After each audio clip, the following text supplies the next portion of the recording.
Guide pratique d'utilisation du portail pièces de rechange 3D View.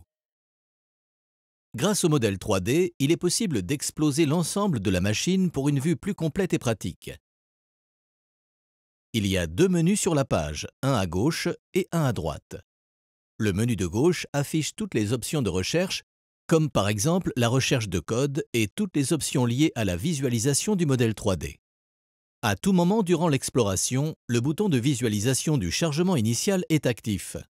Pour la commodité de l'utilisateur, il est possible de demander au système d'afficher tous les composants, de masquer celui sélectionné ou inversement ceux qui ne sont pas sélectionnés. Le menu de droite montre les macro-groupes de composants selon lesquels une machine peut être divisée, par exemple le groupe d'essieux avant, le groupe d'essieux arrière, etc. Dans le cas où l'utilisateur doit rechercher par exemple un roulement d'essieu arrière, il est possible de masquer l'ensemble de la machine et de n'afficher que le groupe concerné. Tous les éléments affichés peuvent être sélectionnés.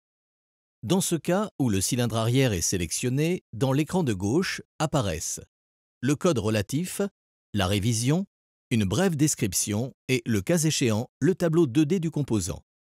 Le composant d'intérêt, également indiqué dans le tableau, peut être sélectionné à partir du tableau 2D éclaté. Pour afficher ou masquer un composant, vous avez deux options. Cliquez sur le composant avec le bouton droit de la souris. Dans le menu, indiquez « Masquer la sélection ». Sélectionnez le composant et appuyez sur la touche H du clavier. Ce deuxième mode est généralement le plus utilisé car il est considéré comme le plus rapide. Dans ce deuxième exemple, il vous est demandé de montrer le groupe électrique. Toute la machine est masquée et le programme est invité à ne montrer que l'objet d'intérêt. Pour régler le zoom, utilisez la molette de la souris. En cliquant sur le tableau de la batterie, le code de l'assemblage de la batterie et une petite description s'afficheront dans le panneau de gauche.